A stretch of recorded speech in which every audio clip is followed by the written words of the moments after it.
This podcast is brought to you by Bodyboard South Africa. Have you ever tried bodyboarding? Are you perhaps scared of the ocean but want to get a feel for it in one of the most beautiful countries in the world whilst riding the easiest and most fun ocean craft out there? Or are you simply looking to better your bodyboarding whilst riding some of the best waves on the planet but you just don't know where to go? Here at Bodyboard South Africa, we're here to guide, teach and share with you the best of bodyboarding in and amongst the most beautiful country in the world, South Africa. Log on to www.bodyboardsouthafrica.com to book your bodyboarding experience with us today.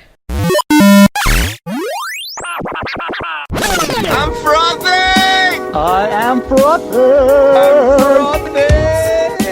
Frothers!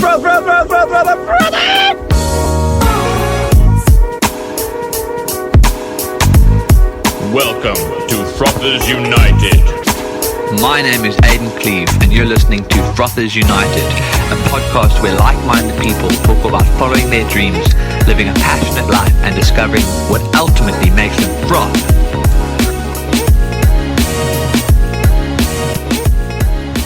Alright, how is it going, guys? It's Frothers United podcast back in full flare.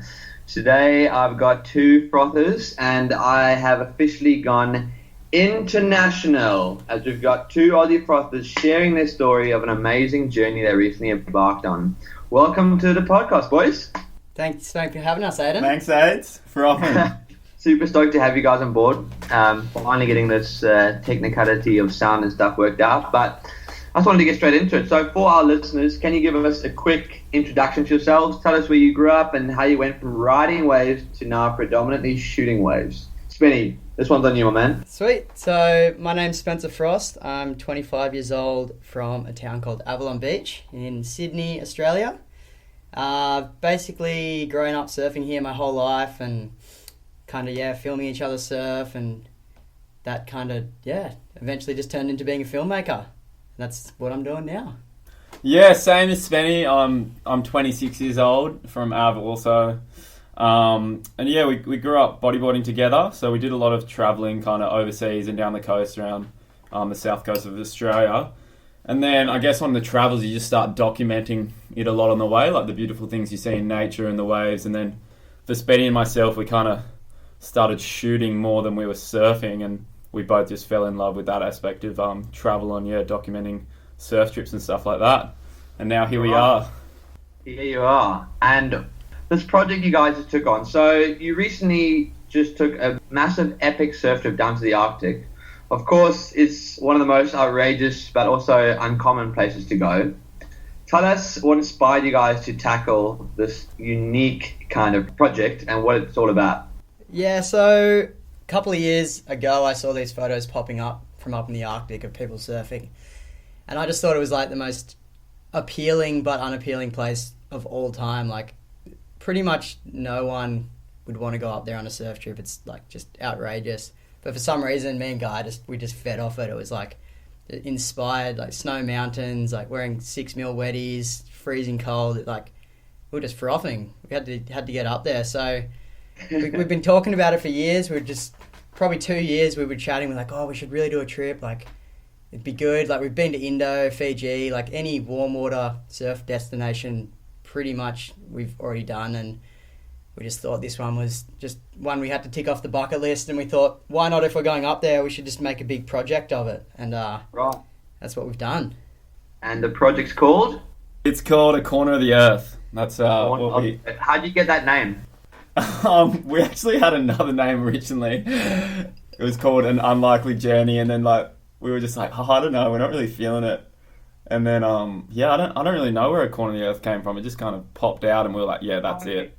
It's so remote up there. It's crazy. So it kind of felt like it sat well, and yeah, it was an amazing trip.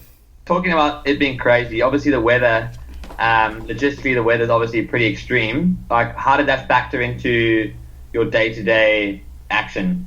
It was freezing. I guess some mornings we'd wake up and it was minus 18, minus 20, and you're packing your wetsuits and your surfboards, and you're just thinking in your head, like, what the hell are we doing here, Like, I've said it before, it's like when you're at home and you're in like the warmth of your own living room and you're getting everything ready for the trip, it's all exciting and awesome, and you've got this like romantic idea of surfing in the snow and under these mountains, and then when you get there, it's just your bubble just gets burst. Like, it's so cold, like you don't even want to go outside. The last thing you want to do is like get in the ocean, but like that's the whole reason you're there. So you kind of just got to push through that and get out of your comfort zone, and just jump in the water, really. And every day is that same like battle. It's not like the next day is going to be warmer, or you're like, oh, it's sun's out today. It's going to be warm, boys. It's like every morning, same story, freezing cold, but still frothing to get out there, right? Yeah. I almost wouldn't say frothing. Like we were, It's hard. we were frothing, but like there was some days like when we were there close to the middle of winter. So I think there was about 5 hours of daylight from sunrise to sunset. And then some days, especially because it's like so far north, there just wasn't any sun the whole day. Like if there's a storm or anything, the sun just doesn't come out. So you probably got 5 hours of light to make stuff happen on the sunny days. And then if any factor just doesn't play in your favour, like the tide's the wrong time of morning, because obviously with 5 hours of daylight, you only get one side of the tide, or the wind's onshore. You don't get two chances at wind swinging offshore. Or there was even things like when you wake up in the morning, you have to check these road maps for snow, because it snows so much up there. Like there was this one wave that we wanted to go check, and like we checked on the road map, and there was actually an avalanche across the road. Like, so we kind of had to, just every morning we'd wake up, we'd make a bit of a plan. You'd check the road maps, you'd check the weather report, just because if there's like a blizzard or a severe weather event, you really shouldn't be driving around and looking for waves of all things. So there's a few days where we actually just couldn't do anything. We just bunkered down and prayed that the next day was sunny, but it's just kind of all part of it up there. Was there like some kind of like alert system you could have on your phone, or like an app or something that would just tell you, or would you just like have to go onto the Googly and see what the updates were every day? Yeah, you just have to go. There was like a government road app website. So kind of first thing in the morning, one of us would check that, and then they'd have like different colours of the road, and red being it was closed, and then it was like a dark purple meant like heavy ice, and you'd kind of get an idea of where we were going to go from that. There was a few where like that one with the avalanche, like there was another route we could go around, but it was a few hours longer, so you just kind of had to make it work. But like up in this area we wanted to get to, that time of year we couldn't even get there just because there was so much snow. So we kind of just had to go with what was in front of us on every single day. Every time you went to a wave, it wasn't like a hop and a skip to get there. It was like a full day's mission. Obviously, you had like the 5 hours of light. Would you plan out each day, obviously as best you could with the weather, but like where you wanted to go and how long it would take there, or how long you thought it would take to get there, and then just kind of roll with that? Yeah, we kind of had to... we spoke to not a lot, but a couple of people that had done a trip up there before. So we kind of gathered a bit of information on like tides, winds, swell, and what kind of conditions each spot worked on. And then when we got there, we realised like how unreliable the surf charts were. Like, I guess because it's there's so many storm cells moving around that time of year, like up there in the middle of winter, that it's just constantly changing. So like we would see a swell and we'd drive, like it was long drives to get to each spot. Like I remember one day we drove for like 8 hours to get to this right point, and we're all just like frothing because the reports looked really good. And we got there and it was like it wasn't breaking, and we were just like, are you kidding? Like we've just driven like through a blizzard, like 8 hours north, and it's just like there was little lines. It was probably like 1 foot, but we thought it was going to be pumping, and you just like, you just like exhausted and rattled, you know? I guess that's the stuff you can't really plan for until you get there, hey? Like, you just kind of got to just keep spirits high in times like that, right? Yeah, absolutely. Like, man, we had one time on the trip where there was, I don't think we surfed for 7 days, which was like, that doing that on a surf trip is one of the most defeating things you can possibly do. And because we were trying to make this project, it was like all or nothing. Like we were starting to stress out that just wasn't going to work, and it was just nothing was happening for us. Like our car slid off the road, we didn't surf for a week, we just like stuck in storms, roads were closed. It was actually probably the most skunked I've ever been in my life, but when we did finally score like something after that, just like it was the coolest thing ever. Made you appreciate it that much more, eh? Absolutely, and like you get caught up in those places. Like we were literally in the most beautiful place I've ever been in my life, and we were just like kind of grumpy that we weren't scoring waves. But then like these little reality checks every now and then, like you're looking around and it's like the craziest snow mountains everywhere. Like it's just like when the sun's out, it's the most beautiful colours, and then when you do score waves among all that, it's like, yeah, it is the coolest thing ever. That's mental, man. Let's back it up a little bit. I think let's just talk about the kind of gear you have to prepare for this trip. I mean, surely super thick wetties are in order, as well as your camera gear must have been pretty precisely organized and planned for this kind of weather, right? Yeah. We had to do a lot of planning. We didn't really know what we were getting ourselves into at the start. Like once we booked the tickets, it was kind of like, all right, what's the next step? And it was, like getting all your warm jackets, your thermals, your wetsuits. So we kind of had to ask around and be like, what thickness do we need? And we ended up getting 6mm wetsuits, 5mm gloves, and 7mm booties. And I had like a thermal vest underneath my wetsuit. And even with that, you're still like, you're so cold in the water. Like you get in, and as soon as you kind of have to dive under a wave, your face is just like burning. You kind of get that in Cape Town, I guess, when it's pretty cold. Yeah, but I don't know if it's on the same scale, but I definitely know the feeling. Yeah, you know the feeling. But it was just it was really wild. And then being out of the water, you just, I don't know, you had about like usually 4 or 5 layers on. You had your thermals, and then like snowboard pants on, thick socks, and then like t-shirt, jumper, and then a really thick down jacket, and then beanie and like a neck warmer on constantly. And yeah, it was pretty wild. Like in the end, we were actually pretty sorted with clothing gear. It was just like the wetsuits were good. I don't even know if you could go thicker, but yeah, it's like the water, being in the water and just shooting. Like when you were surfing, it was okay because you're constantly moving around. But when Spen and I were sitting in the water and just floating, that's when it like really, really gets you, because your hands are numb, your feet are numb, and yeah, it was a challenge. Like there was one day where we stayed out for about 2 or 3 hours shooting this point, and by the end I was just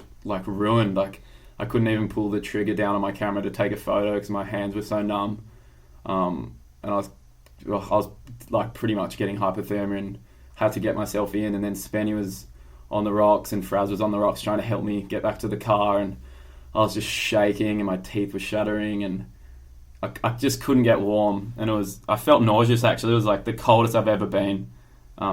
It was actually pretty scary. No ways.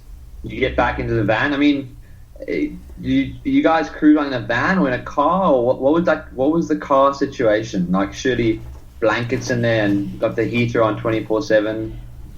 Yeah, so we had a 4-wheel drive. Originally we wanted like a real cool Land Rover for all the cool shots, but we couldn't end up affording one. It ended up being like 15 grand for a month, so we couldn't afford that on our surfer budget of ours. But we had a 4-wheel drive, which you definitely need over there. There's like ice on all the roads and snow and everything else. And then we were just kind of staying at little cabins along the way.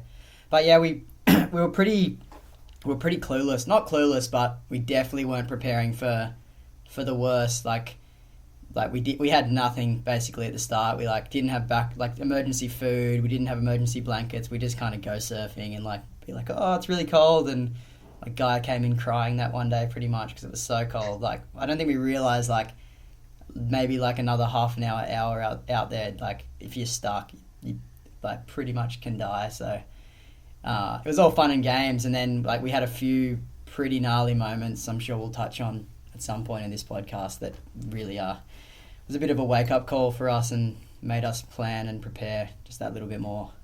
Well, I guess so. When you're in a corner of the earth where you've never been before, it's definitely a whole new ball game. Which actually brings me to my next point: is it's seemingly crazy, but why did you guys decide to go there in the winter? We just froth the snow. Like me and Spenny love snowboarding, love mountains, and love surf, and the Northern Lights. That was kind of like the cherry on top. So when we were planning it all. It was just like, let's just go up there. And some people were like, oh, you're going at the wrong time. Like, the middle of winter, you're not going to be able to drive around. You're not going to be able to get waves. But we committed then, and we really just wanted everywhere to be covered in snow. Because, that's what we love. But, it was pretty amazing. Like, best time of year to go, I reckon, for us and what we were after.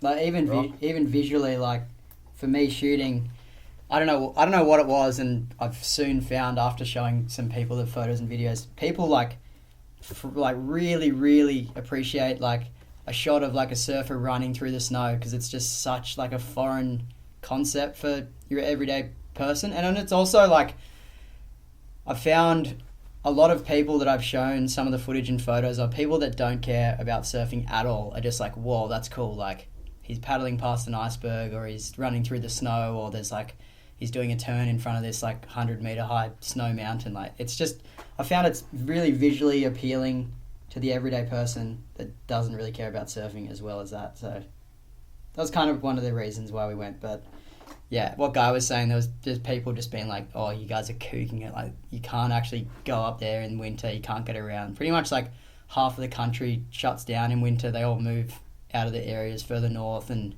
it's just no one around, and that's kind of what we loved. Let's talk a bit about the actual filming. So, did you guys shoot mostly from land, or was it more water? How did you coordinate that kind of filming every day? Would you kind of just like rock, paper, scissors, see who would go in the water, or was it like voluntary, I'm going in the water today? We just mix it up. Like, I was doing stills photography and Spen was doing video, so it didn't really matter what we did, but like, it depended on the wave and the angle of shot you wanted to get. Like, the backdrops over there are just mind-blowing. Like, you'd have this kind of A-frame wave, and then this, like Spenny was saying, like these massive, ginormous mountains in the background. And if the lighting was right, it was just unbelievable. Like, the most beautiful scenery you've ever seen. Like, waves rolling in and these giant mountains behind. So if it was like that, you'd probably want to shoot land. But if we were surfing like a barreling wave, we'd usually get in the water. But it was a short surf if you were shooting in the water, just because it was kind of scary being that cold, and your body just goes numb so quickly. So it was just wave dependent, really. And also weather dependent. Like, if it was pumping with snow, like, you got to wrap up the cameras nice, like, good, and like, you can't obviously have I was shooting on my Red camera. You can't really have that out in the open in the elements. You need to really make sure it's pretty weatherproof, otherwise it breaks and then you got no film. So every time we'd have to prepare and make sure everything was safe, and a little bit of planning, and get the shot. Running along those lines of having to work against the elements every day, not having to put people around, traveling heavily, you guys ever feel like just fully giving up and just thinking like this is the worst idea ever? And also just any scary moments, I know you spoke about the water guy, but anything like that just kind of made you think this is not at all worth it, let's just go home? Every day you'd have moments like that. It was it's laughable now, but at the time it was we were pretty over it some days. Like Spenny was saying before, that we had a week where we didn't surf, and we were probably doing, I don't know, like close to 500 kilometers a day in the car just looking for waves, but the weather was really bad, the wind was bad. And then one day we got word about this little river mouth that gets waves, so we were headed up there, and we're all pretty excited to get in the water because it had been a damn long time, and we're trying to find a place to pull over, but because there's so much snow everywhere, you don't actually see where the road ends a lot, and there's kind of just like a slope off the side of the road. So Fraz was trying to find a spot to pull over the car, and we ended up sliding, hitting some ice and sliding off the side of the road, and we were on this kind of breakwall like thing. It was pretty sketchy, but we slid off the road and kind of got caught on something under the car, and luckily we did, because there was a frozen river just off the embankment of the road. It was hectic, and we all got out, and Fraz was freaking out a bit, and Spenny and I were kind of trying to play it cool, and we looked under the car, and there was a big rock that had got caught under the car that had stopped us from kind of sliding any further, thankfully. And then at this point we're in the middle of nowhere. Luckily it was a sunny day, otherwise it would have been really, really bad situation. But we ended up having to wait about an hour on the side of the road for like a local car to drive past and stop and help us. And Spenny called up our car insurance and organised a tow truck. But yeah, it was wild. Like, and even during that, we hadn't surfed for so long, and we could see the river mouth off in the distance, and it was pumping. It was like this 2 to 3 foot little right-hander just reeling off, and we couldn't we couldn't leave the car because we were so stuck, and like we couldn't actually sit in the car to keep warm while we were waiting because of the angle it was on. It would have rolled further down the rocks. You just stand outside. Yeah, we were standing outside. Like I was saying, like thankfully it was a sunny day, because if it wasn't, it would have been like really bad situation. We were just clueless. Like we didn't have blankets or spare food, and we couldn't even get back to the car to get more clothing out because it was on such a bad angle that if we moved it, it might have actually rolled. So and Guy says sunny day, but I think it was still like -12, -13 or something. Yeah, it's freezing. Like, it just wasn't like, it wasn't pouring down with snow. Yeah, but we luckily got that sorted. This local kind of tow truck came and got us out, and yeah, it was all fine, but at the time it was a pretty scary experience. That's mental. And Fraz is the guy that was surfing, right? Yeah. So Fraser Dovell is his name. He's a good friend of mine and Guy's. And the whole way this project came together was it's a big team project. I went over there to make a film. So I've made a feature-length surf film that goes for about 40 minutes that basically just tells the story of the trip, and then also tells Fraser's story, transitioning through. He was on the qualifying World Series tour for a couple of years, and then he just decided it's just not for him. The pressure kind of got to him, and he's moved on to different things in life. He's studying, he's working, he's just real life stuff kind of thing. He gave up on the dream, but he just realised it wasn't for him. So I've told that story, and this trip was kind of his last big adventure before life began. And then Guy has made you can explain your bit.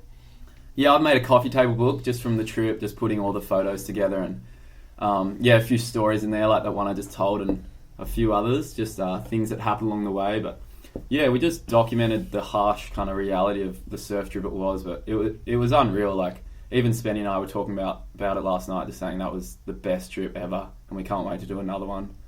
For sure. Like in the film, you'll see it eventually, but I've tried to kind of add that perspective to it. It's not just like a go on a surf trip to these amazing spots and surfing footage, and I've tried to kind of add in those little personal stories that happen on the trip, like the car getting stuck, and like Guy coming in from the surf like shivering uncontrollably, and just like chasing the northern lights, and all these little things that I thought was pretty cool for us. And then I've shown a few people, and they're like, "Whoa, it's so sick you put that stuff in," because it really puts it into perspective, like how wild the trip was. And also, like, it doesn't kind of sell the dream, like that this paradise up there, and you go running through the snow and surfing uncrowded waves. It's like, it kind of just tells the truth. It is gnarly. It's like cold and pretty dangerous, but it's still epic and amazing. And you touched on it now briefly. So you guys did see the Northern Lights? Yeah, we saw them a few times. We were very lucky. I'm not really sure of the science behind it. I think it's something to do with solar flares coming down from the sun and then getting caught in our atmosphere. But yeah, it only happens in the North and South Poles. So it was, the first night actually we got off the plane, and there's actually a really good app that you can get that gives you like a forecast of the Northern Lights. Yeah, I was like pretty damn keen to see them, so I was keeping an eye on that pretty heavily. And the first night we got to this cabin, like in the middle of nowhere, just everything covered in snow around these mountains. And I'd set up the camera outside just on a long exposure to see if I could see any like light coming out into the sky. And I looked down at the camera at one point and just saw these like little bits of green coming out in the distance, and I was just like frothing so hard. We ran back inside and grabbed the boys, and we all ran out into the snow. And then about half an hour later, the whole sky was just kind of just like going these crazy green and purple colours. And it's hard to describe. It's like this 3D like movement of clouds like moving above you and dancing, and it's hard to describe. It's like nothing I've ever seen before. Yeah, I went over there like I was pretty frothing to see them, but I'd seen them before. I think you'd seen them really like faintly. And Yeah. he was explaining it, and I was like, oh, like it can't be that cool. Like it's just these lights in the sky. Like it's like kind of, and then like the first night I was like almost crying. It was like the coolest thing I've ever seen in my whole life. Like, it is truly like a bucket list, once in a lifetime thing that I think everyone should see, just to kind of appreciate the cold. But we did have this one night, a little story time, that they kind of started showing, and Guy was just screaming. He's like, "Oh, we got to go chase them! We got to go chase them!" Because you got to go like as far away from any light sources to kind of get the most of it. Right. So we all piled into the car. We had like, I think I had like 5 or 6 layers on. It was like kind of pretty late at night, and we drove out onto this like farm, like in the middle of nowhere, and they were just going crazy, and we were all running around like just screaming. And then Guy ran back to the car to grab a battery for his camera, and he tried to turn on the car, and we'd left the hazards on, and the battery was dead in the car. No. So, and we're probably like, I don't know, 20 minutes, half an hour drive, probably 20 minutes drive from home, and then like, yeah, a couple of kilometers walk from like the nearest farm that might have been able to help us. And it was like the middle of the night in the Arctic, probably like -10, -15 degrees. And we were just like on this like off road, like some random road that probably no one would have driven at least until morning, and the battery in our car was dead. And Guy was like, "Boys, the battery's dead." And I looked over at him, and I was just like, thought he was fully kidding. Like I was like, there is no way that battery's dead. It's just like can't be an option, because we are so stuffed. And I kind of just laughed at him, and I just kept looking at the lights, and he's like, "Oi, the battery's dead." And I was like, oh my God. Yeah, and then it was hectic. And then Spenny ran over, and he tried to turn the car, and it was just that like tick tick tick tick, that ticking noise.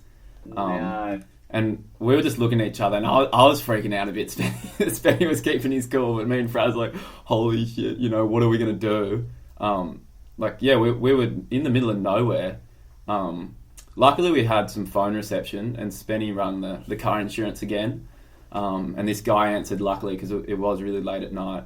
And he was asking Spenny where we were and what road we were on. And Spenny said it was like C44 or something like that. And the guy was like, "Oh no, you guys are in big trouble. That's like an illegal mountain road that's closed during the winter." No! You were fully trespassing. It just wasn't. It's like illegal. The road's just shut, so they can't come and help you pretty much, or it's going to cost you like, it's not covered by insurance, so it's going to be like an astronomical amount of money. No. So what did you do? So we just kind of we were just chatting with the dude, and he was actually being so rude. He was actually really scaring us, because he was saying like, "You guys are stuffed. Like it's so dangerous. Why are you up there in the middle of the night?" It was no help at all. Luckily, we got it on film, so you'll see the story in the movie. But yeah, and there was actually a severe weather warning for that night coming through, so we were pretty stuffed. And then we just kind of hung out for a while, just kind of prayed and hoped for the best. And then I think what must have happened is the battery just like kind of warmed back up, because it was so cold. Like, we had the hazards on, that's why it turned off, as a silly mistake. But I think the battery just kind of like warmed back up, and we just tried, and magically the car just started out of nothing. And we were just all just like screaming, like just so happy that we got out of there, because that could have been really like, actually might have died. I have no idea what could have happened. Yeah, we just didn't know what we were going to do. So it was like, when the engine turned back on, we were like just screaming with joy. Like, I didn't even know a battery could die and then come back to life. So it was a crazy night. Wow. And all of this was happening while the Northern Lights were going crazy above us. So it was a bittersweet night. Oh man, that is classic. Well, I wanted to also talk about just the project in general. Like, how long did it take to shoot, film, edit, design, and finish? And how did you guys manage to fund such a crazy project? The trip itself was about 6 weeks. Okay. And then, wow, so that was at the start of the year, so it's been a few months between now and then. But About 8 months. yeah, but we haven't been editing that whole time. We both had a lot of work to do when we got home. So it's kind of been the last three months. We've been putting it all together. Funding wise, yeah, we didn't get any funding for the trip. There was a few companies that were kind of keen to join in a certain way at the start, but they never really kind of backed us, but they didn't want us to have kind of open creativity. They wanted to control it a little bit. So we kind of just said, no, it's all good and we'll just do it ourselves. But happy it's we did it like that now because yeah, the film's pretty amazing. Spenny's done a really good job with it. Book's good as well, mate.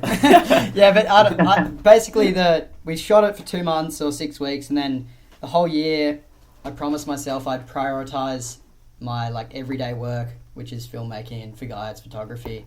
And that was basically how I funded the post-production and everything else. Like I didn't want to turn down work or sacrifice any of my other work for this project because I already took 2 months off at the start of the year. So whenever I had a spare day, I'd be doing a bit of editing or a bit of organising, a bit of planning, and then this last couple of months it's just been, we just gone into overdrive. I've got all the music made from scratch. We've I got the whole thing color graded. There's sound design under the whole thing. I don't know if this stuff makes sense to the everyday person, but it's been I've spent a lot of my own money because I believe in it and I think it's a cool project. Will you do it again? 100%. We were talking about that last night. Just like, where's next? Yeah, I'd definitely do it again. There's a lot of things I would do differently, but I guess like in hindsight, like you don't want to change anything. There was so many there's a lot of stuff we could have done differently to make it probably better, and but I don't know. Yeah, I think that's the whole thing was this huge, roller coaster of emotions, and like some of the best days of your life, and then some really big lows, but in the end, it was. The best days were the in-between days where you were searching for waves, and then you'd have a moment of bliss in between it all. So, 100% do it again, and it was the best trip of my life for sure. Yeah. Do you want to come, Aiden? Next one with you, Aids? I'm desperate to come on a trip with you boys. Good. Got to make it happen one day. But I wanted to, just for the listeners out there, where can they see the film and the book? Do you guys have anything lined up in terms of premieres or, book signings, perhaps? So the official world premiere is actually happening in London I'm not sure how long it's going to take to get this podcast out, but it's happening on the 10th of October. So I'm going to fly over for that and present that for the first time, which will be pretty amazing. It's been selected for London Surf Film Festival, so they pick about 6 films a year to play, and luckily my one got the nod, so it's pretty good first little accolade for the film. And then congrats. After that it's actually playing in Santa Barbara in the States, like 3 weeks after, I think, on the 9th of November. So if you've got any listeners in the States, there's another place you can watch it. We got Sydney on the 15th of November. And then after that, we're still not quite sure what we're going to be doing with it. But I'm just going to see how the first few premieres go, see how people enjoy it and watch it, and go from there. But the book... Yeah, the book will be won't be available in London, but after that it should be available at all the premieres and on my on the Corner of the Earth website. So it's just www.acorneroftheearth.com. Which you can find info about all the premieres and have a look at the book and buy it there. But it's exciting times ahead, putting it all out there, because it has been a long process putting it all together, but we're stoked to share it with everyone now. Yeah, and then hopefully the film will be on iTunes and Vimeo and all that by, I'm thinking early next year, but I'm just going to see how the premieres go. Maybe a Cape Town premiere coming up, Aiden. I think that is definitely in order, boys. We'll have to get our ducks in a row. I'd love to. Line up the ducks. How many ducks in a line? Who knows? Yeah. I think that's at least something we need to look at doing, boys. Having a Cape Town premiere would be all time. Yeah, I'm psyched. Really good. And my final question to you both is, what's next? Yeah, big. It's a tough one. Like, I think about it, and I'm kind of like, some days I'm like, there's no way I'm doing that again, and then other days I'd like literally leave today and go and do another cold water exploration surf trip. But I've got a bit of work on to finish up the year, and then we've got this run of premieres coming into next year. So I think I'm just gonna see how all that goes initially, and just see. Yeah, I haven't really shown anyone the film, and Guy hasn't really shown anyone the book, so we're still not really sure what people... I don't know, I guess that getting selected for the festivals is a bit more reassurance that it's pretty cool, but I'm psyched for people to get eyes on it, and then I think we can start planning our next adventure. It's going to be pretty hard to top the one we just did, but I'm definitely psyched to do something else. Getting the book out there and just doing the prems is kind of the number one at the moment. I've never spent so much time and effort on anything in my whole life. So putting this out is going to be big, and just have a lot more free time on my hands. So just probably just cruise for a little bit, and then next year want to do a big adventure back to the Arctic again, or up to North America somewhere, and just try find some more waves. It really was inspiring to go to a place up there, because it made me realise there must be so many waves around the earth that actually haven't been discovered yet. It definitely fueled the fire in me to keep exploring, and keep looking at this beautiful earth we live on, and keep doing stuff like that. Epic. It's been an absolute pleasure having you boys on the podcast, and thanks for making time and being the first international guests on board. Any shout outs you guys want to make to any of your friends or family out there?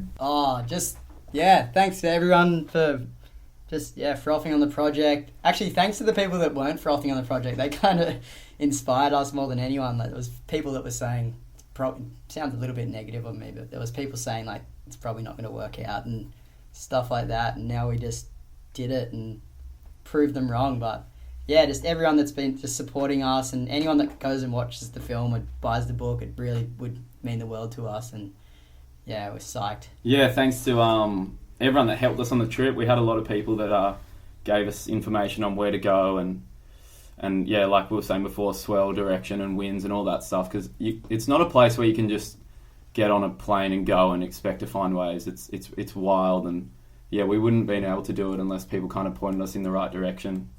So I'm not going to name drop anyone, don't want to get them in trouble, but and then just Spenny, Fraz, my girlfriend Ems, Mum, they've all helped me so much with the book. So thanks to everyone, and thanks for everyone for supporting us, and thanks for having us on board, Aids. Yeah, thanks, Aiden. It's been a pleasure. Been a pleasure. Well, stoked to have you guys on board. All right, boys. Well, this is Frothers United signing off. A corner of the earth, Spencer Frost and Guy Willimont. Thanks, boys. Thanks, dude. Thanks, Ed. I'm frothing! I am Frothers. Frothing!